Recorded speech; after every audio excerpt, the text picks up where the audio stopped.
70களில் ஜெயலலிதா அம்மா ஆனந்த விகடனில் ஒரு கட்டுரை ஒன்று எழுதியிருக்காங்க. அதில் தனக்கு நிகழ்ந்த ஒரு சுவாரஸ்யமான சம்பவத்தை பற்றியும் பகிர்ந்திருக்காங்க. ஒரு ரசிகர் தொடர்ந்து ஜெயலலிதா அம்மாவுக்கு கடிதமாக எழுதிக்கிட்டு இருந்திருக்காரு. ஒரு கடிதத்தில், உங்களை திருமணம் செஞ்சுக்கொள்ள விருப்பம், இந்த தேதிக்குள்ளே சம்மதிக்காட்டா தற்கொலை செஞ்சுக்குவேன்னு ஒரு தேதியையும் குறிப்பிட்டு எழுதியிருக்காங்க. ஜெயலலிதா அம்மாவும் இதை பெருசாக எடுத்துக்கல. இதே மாதிரி நிறைய கடிதம் வந்திருக்கு, அதில் இதுவும் ஒன்றுன்னு கண்டுக்காமல் விட்டுட்டாங்க.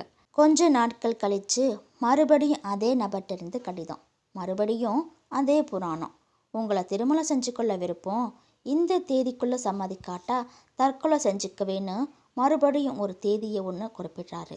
இப்போவும் ஜெயலலிதா அம்மா கண்டுக்கலை. நாட்களும் நகண்டுக்கிட்டே போகுது.